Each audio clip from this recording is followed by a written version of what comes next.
ताडोबा हे अभयारण्य आहे तिथेही तो भाग हा इथे लागून आहे. आणि आता मुनियार वगैरे या भागामध्ये इकडे झालेला आहे उमरेड तालुक्याच्या परिसरामध्ये. अशा पद्धतीने जंगलाची वाढ मोठ्या प्रमाणात झालेली आहे आणि अशा याच्यामध्ये वाघांची संख्या पण मोठ्या प्रमाणात वाढलेली आहे. प्रशासकीय अधिकारी मनोज चव्हाण एसीएफ आहे आणि त्यांच्या सगळ्या अधिकाऱ्याला कळवलं की वारंवार जर या अशा परिसरामध्ये वाघाचे हमले होत असतील, वाघ त्या गावात येत असेल तर याच्यामध्ये दहशतीचं वातावरण परिसरामध्ये निर्माण झालेलं आहे. अशा याच्यामध्ये आपण रेस्क्यू ऑपरेशन केलं पाहिजे. तिथे तुमची मॉनिटर करणारी टीम ठेवली पाहिजे, पेट्रोलिंग करता आलं पाहिजे, त्या वाघाला जंगलात हाकललं पाहिजे. असं मी आताच अधिकाऱ्यासोबत बोललो. मी त्या ठिकाणी व्हिजिटला पण जाणार आहे. आता जर प्रशासनाचे अधिकारी या ठिकाणी दुर्लक्ष करत असतील तर आगामी काळामध्ये आत्ताच एक आंदोलन झालं कुई तालुक्यामध्ये, आंदोलन होत आहे, लोकांचे जीव जात आहे, जनावरं मरत आहे, गायी मरत आहे, म्हशी मरत आहे, बकऱ्या मरत आहे. तर हे काही बाब बरोबर नाही आहे. मी आमची आपली भूमिका पार पाडल्याशिवाय राहणार नाही हे या ठिकाणी आपल्याला प्रकर्षाने सांगतोय.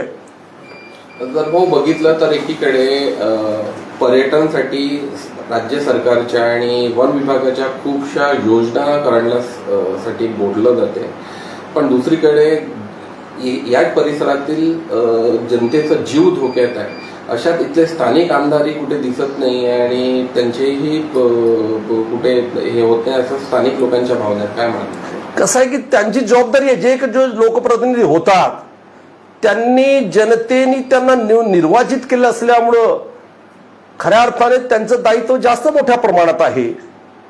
त्यांनी केलं पाहिजे, त्या भावना समजल्या पाहिजे.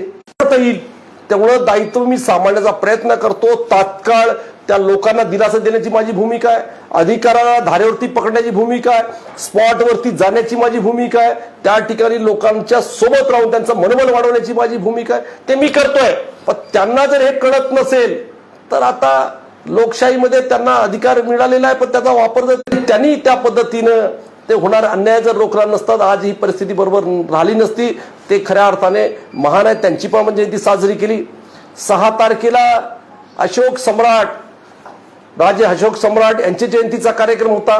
त्यांनी शक्याच्या काळापासून मोठ्या प्रमाणामध्ये बौद्ध धर्माचा प्रसार आणि प्रसिद्धी केली त्या ठिकाणी आणि स्तरीय निर्माण करण्यासाठी अशोक सम्राटांनी फार मोठ्या प्रमाणात देशात काम केलं.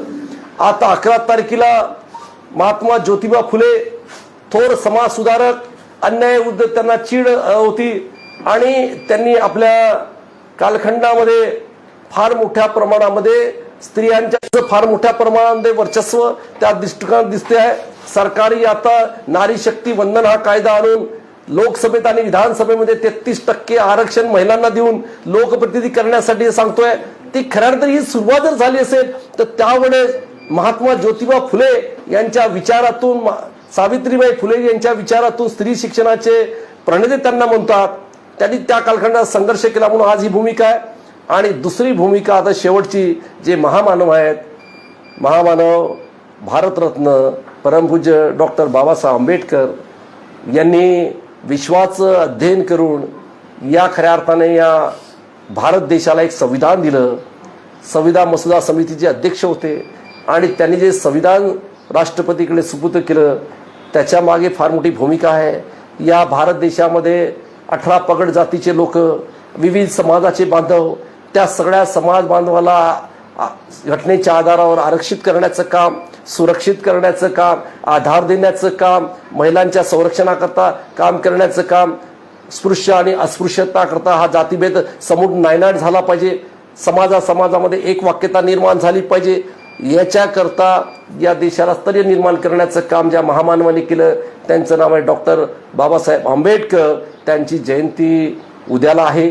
सर्व देशामध्ये, संपूर्ण भारतवर्षामध्येच नाही तर जगामध्ये त्यांची जयंती साजरी होते आहे. प्रत्येक माणसाकरता, ते ओबीसीचा असेल, मागासवर्गीय असेल, आदिवासी असेल, बहुजन असेल, 18 पगड जातीचा माणूस असेल, ते बाबासाहेबाचं दालन हे सगळ्यांकरता खुलं केलेलं आहे. उद्या राहणार आहे, नेहमीसाठी राहणार आहे. सगळ्यांनी त्यांची पूजन केलं पाहिजे, जयंतीमध्ये सहभाग घेतला पाहिजे, एक वाक्यता निर्माण केली पाहिजे तमाम भारतवासियांनी. आणि याच्यामध्ये सगळ्या समाज बांधवाला स्थैर्य देण्याकरता शांतीच्या मार्गाने तथागत गौतम बुद्धांच्या विचाराशी प्रेरित असलेल्या महामानवानी जर या देशामध्ये चांगलं काम उदात्त काम केलं असेल तर ते सगळ्यासाठी पूजनीय आहे.